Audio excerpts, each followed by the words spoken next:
Okay.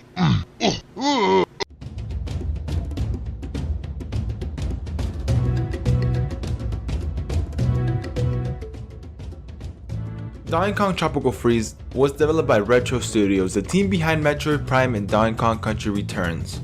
Retro Studios is back for a second edition of the series, but is Tropical Freeze actually worth your time, or should Nintendo let the Country series just die?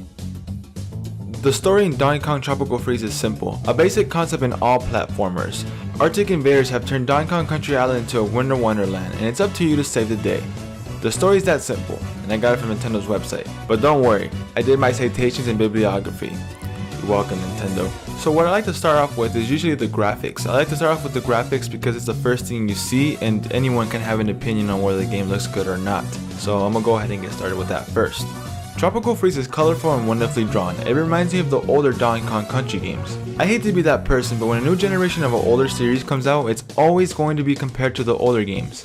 Retro Studios has created a game that is appealing to older and new fans. The enemies look fantastic and still have the charm from the older generations. Levels are wonderfully crafted and the mixture of art styles throughout is impressive. You'll be running through volcanoes, jungles, and ice structures in your adventure. Donkey, Diddy, Cranky, Dixie, and Funky are wonderfully crafted characters.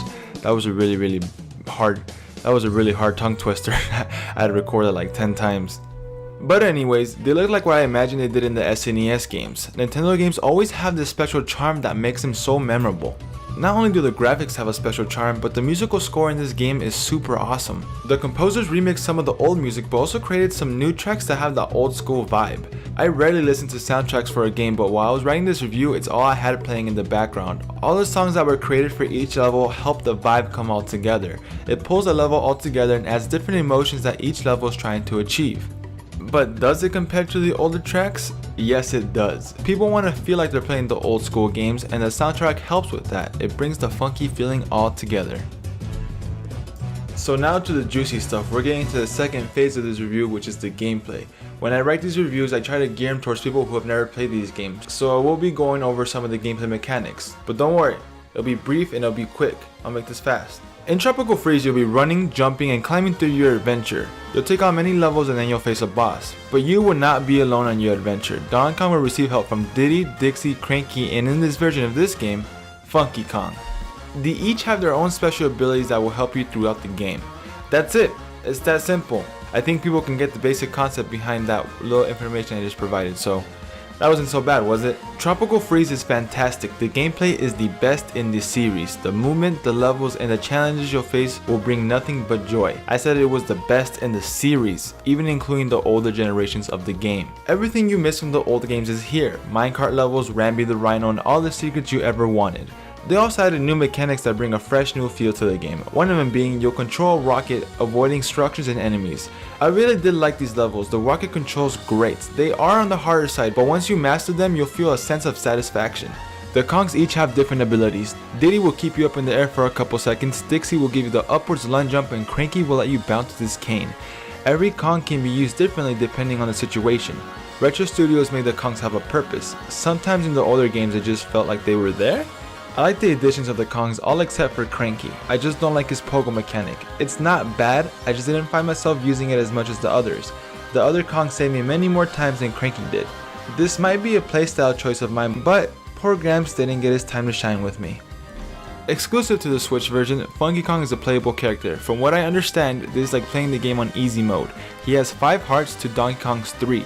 Funky doesn't get hurt from spikes, and he also has a double jump. I messed around with him after I beat the game. I did some of the time trials with him and he was fun to play.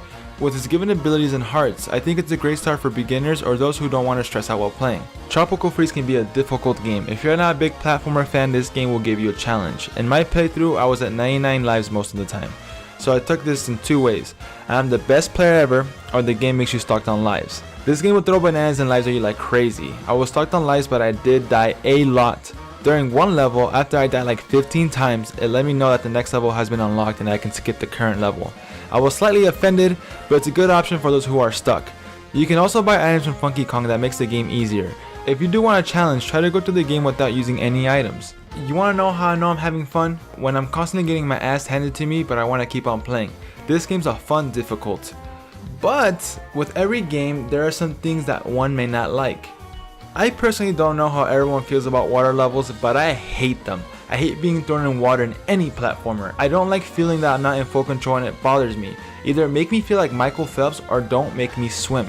This doesn't only apply to this game, I just dislike water levels in general. So I'm taking it as a personal preference. But this game has a crazy amount of water levels. I think there's a whole world based on water levels, and when I was playing through that, I was suffering. I was ready to give up, honestly. I hate water levels, but I'm not going to lower the score. I just hate water levels in general. So if you also hate water levels in platformers like I do, be cautious. There is a whole world based on these water levels, and even though Donkey Kong does control really well in the water, I don't like that they added a whole section of water levels into this game. I would prefer for it not to be in the game, but like I said, I'm not going to lower the score. Just be cautious if you're jumping into this game. There's a whole water world in this freaking game. So, enjoy! One thing I do want to bring up though is that the bosses feel a little bit underwhelming. It didn't really feel like they had a purpose. I would have just taken another level or a boss within the final level instead, maybe the way Mega Man does it. After I beat the game, I thought there was going to be another boss level or something, but no, that was it. I didn't feel satisfied at all with the bosses, nor the game's ending. I'm going to let you know how I really feel about the ending, so if you don't want to be spoiled, skip ahead to the time on the screen. I don't know what the timestamp's at because I'm recording it, and yeah, anyway, skip to the bottom if you don't want to get spoiled. Ready? Here I go. The last boss was this giant walrus looking mofo, and just like the rest of the bosses, he has 3 phases, and they're all easy. Once you beat him, you get the final cutscene. Donkey Kong throws him back onto the boat and receives the walrus's horn. He blows the horn, they slide down this flower side, whee, and everything is back to normal. Post credits, they open up a box and it shines. So this leads us to believe that they're making another game? I don't know, I'm still trying to figure it out. It's possible we'll get something this E3, we didn't, I wrote this review a long time ago. So that's irrelevant, but from here on, we'll wait and see. Just all of it felt underwhelming. Even back in the original Donkey Kong Country, you beat King Krool's ass and it feels so satisfying compared to this. I just wish that the fight was more purposeful, like everything leading up to it, it just felt meh. I really don't have any other complaints, but when you go through this whole adventure, one of my things with platforming games is that you want to feel satisfied at the end of the game.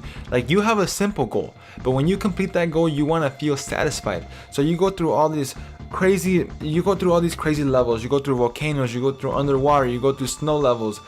You beat this walrus boss, and you think he's gonna have like a second phase, or you're gonna think another boss is gonna come out right after him. But no, that's it. I wish it was just wrapped up better. Like yeah, he got the horn. He made his banana paradise back to normal. It's cool and all, but I wish like it just gave us something a little bit more of like, yeah, I did that. You know, that was a little bit of a challenge.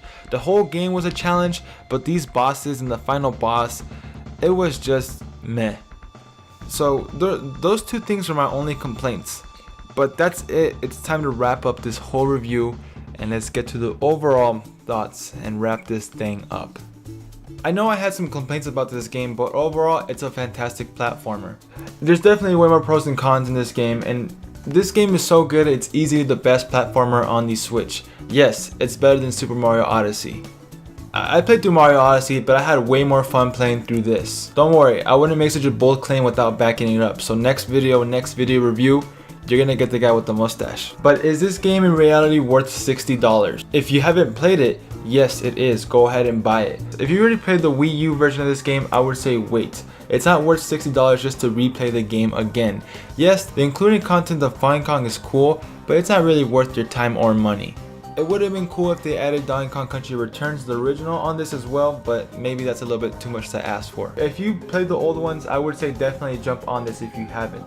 If you're looking just for a good time, a fun platform with a little bit of challenge, I definitely recommend you get this game. I give Donkey Kong Country Tropical Freeze 5 Chiquita Bananas out of 5. Thanks for tuning in. I know these reviews are kind of weird. I know these reviews are kind of formatted, kind of weird. I'm still learning the process of, I'm still trying to learn what works best. This is my 3rd review on the channel, and I think I'm getting better each time. So please check out my other content. I actually did review Donkey Kong Country, the first one for the Super Nintendo, on this channel. I'll link it below. So just to end it all, I like to give you guys a little bit of a teaser on what's coming up next. Yes, I did pretty much spoil it on what's coming out next. I did say that Super Mario Odyssey is gonna happen. So next time we're gonna venture on, we're gonna find that man with the mustache, and I'm gonna tell you exactly how I felt.